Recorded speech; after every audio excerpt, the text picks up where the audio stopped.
cherry in the sky. I can go twice as high. Take a look, it's in a book, a reading rainbow. I can go anywhere. Friends to know and ways to grow, a reading rainbow. I can be anything. Take a look, it's in a book, a reading rainbow. A reading rainbow.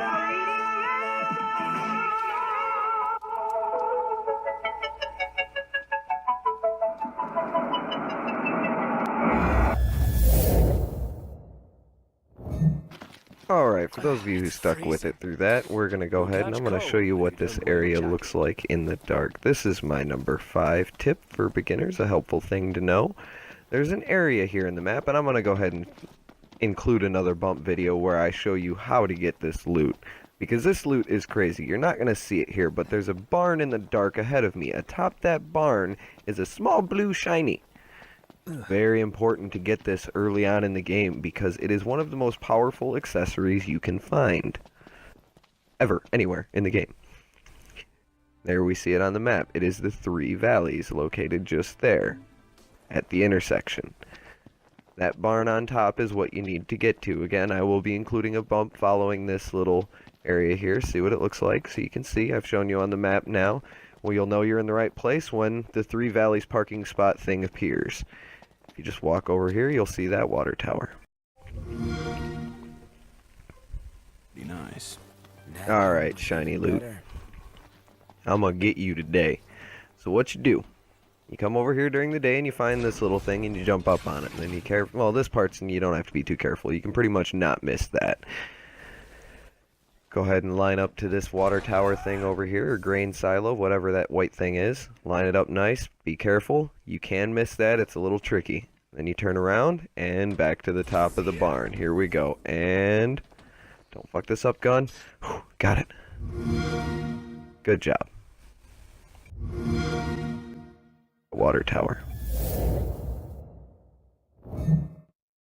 Alright, so I don't remember what number I'm on here, but anyway, this is another helpful thing tip, and this is the underrated Masamune sword. A lot of gamers are upset that this sword seems to be garbage with its low 88 attack. There you see, Noctis can use a variety of weapons. Never forget that. Bonus helpful tip. Now see, look, this Masamune, it has an 88 attack compared to the hard edge in which I'm using, which has a nice 300 and something, I want to say. Or 200, I don't remember. There you go, see the Masamune, 88. Now what's special about it is it's a relic from a faraway land that sometimes can deal massive damage against an uninjured foe. Now the trick to this is any foe or enemy that you haven't struck since the beginning of the fight can take massive damage. Doesn't matter if it has full health, just that you haven't injured it. This is very beneficial, and I'm going to show you some examples of this in the following clips. Pay careful attention to the damage numbers that roll off between the 2 swords. Not every time is it greater. Not every time is it close. But it is worth it. Now, before I actually go and show you the damage numbers, let's show you the legit comparison here. Oh, 1 second. Sorry about that. There we go. Alright. There you see the Masamune and the hard edge. I'm going to unequip this so I can compare it rightly. There's the 2 swords. 244 attack on the left with the hard edge, 88 on the right with the Masamune. Alright. Here we go. Sprinting, sprinting, sprinting in the dark. Run, run, run, Noctis. Where the hell am I? Okay, let's go pick up that treasure. One of the treasures over in this area is a good sword you'll want to get early on too, because it will help you kill these things. But we're talking about the Masamune right now. No way we're taking that thing on. No turning back. Alright, and warp strike from a 2.0 distance. Nice 1800. Smacking him for about 500. close range warp strike with the hard edge at 1800. Well, 1100. One last push suffice to finish them off. One good smack, 3900. Now let's see the Masamune warp strike. Oh, wait, hold on, I'm stasis here. Let me go get my Masamune back. Alright, warp strike these guys. 750 on an uninjured foe. Let's try someone else. A little bit closer this time. 2230 and 2500. Let's switch to the hard edge from this range. Eeny, meeny, miny, mo. 2230 and 2500. The same damage. Here's a second clip. My Slaktar victory. Masamune, as you see, I'm going to swing it. Warp strike from close range, 1500. Now I'm going to switch to my Blade of Brenna, which you saw earlier has 180 attack. And it does 1400. Speaking of that Blade of Brenna, over here is where you can get it early on, and again, it couples really well with the Masamune early on. End game, later in the game, you'll end up using your daggers and your sword a lot more, some pole arms and various weapons. Early on, great swords are amazing to deal damage and help you get through tough fights. The Masamune is underrated. As I've shown you, it can keep up with great swords that are 2 and 3 times higher than its attack, if used to first strike. The Blade of Brenna, which you can switch to after that, is found here, at this location. And again, it's right by that emerald bracelet which I showed you. These are 3 very helpful things for early on gamers in Final Fantasy 15. And as you see, there's Hammerhead. Number 2, Elemency. Now this is kind of important. Elemency is kind of basic and simple, but a lot of people don't realize that little bottom open circle there in the Elemency grid. It's the catalyst, where you can put an item. See, these are the 3 elements, thunder, fire, and lightning. This bottom one, this is the catalyst. Fire, ice, lightning. Catalyst. So you got 4 pieces you can use for your magic. This bottom one is the one I want to point out, and what makes it so special, and the helpful thing about it that I'm going to point out to you. Also, as the bonus hint, when you add more elements, the more of an element and the more variety of elements, the more potency your magic you're creating will have. The more potency, the higher the spell. As you see, we go from Thunder to Thundaga. Or Thundara, whatever. I can't read this small little print in my video clip.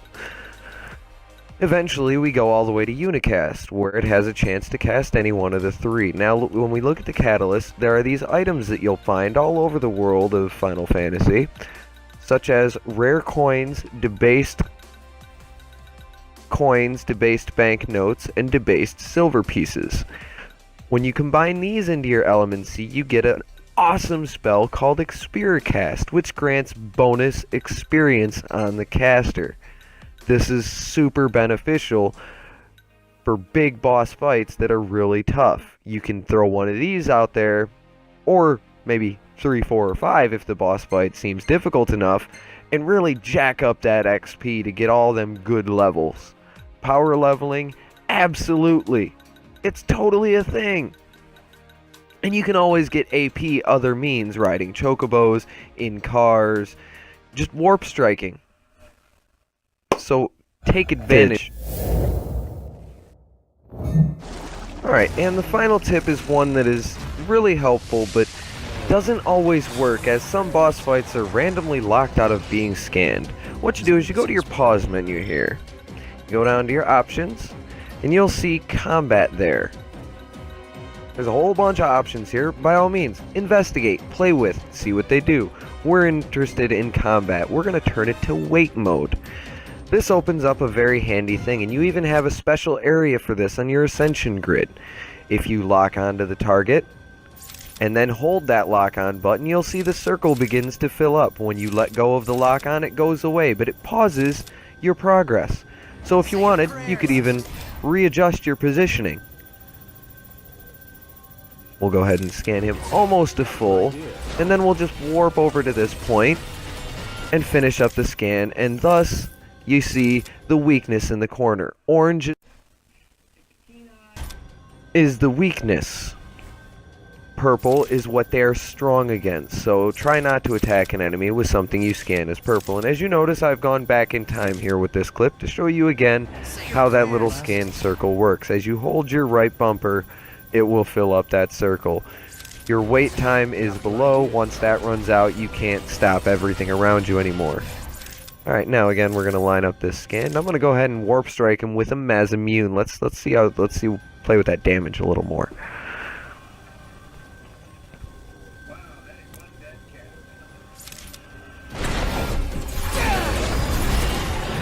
2,000, little over. Let's take it back to the rock. Put the hard edge on. Oh, he's gonna suck me in.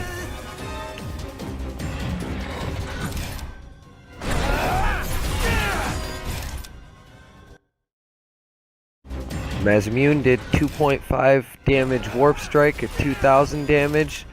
At a 2.5, the hard edge does a 3,000 roughly damage. So again, that Masamune, it'll hold its own. Use it for your first strikes, then switch off it. It is a very reliable, great sword.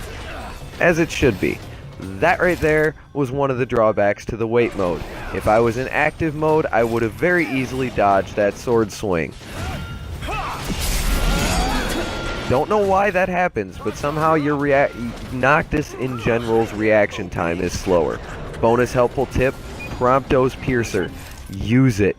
It lowers enemies' defenses, specifically demons.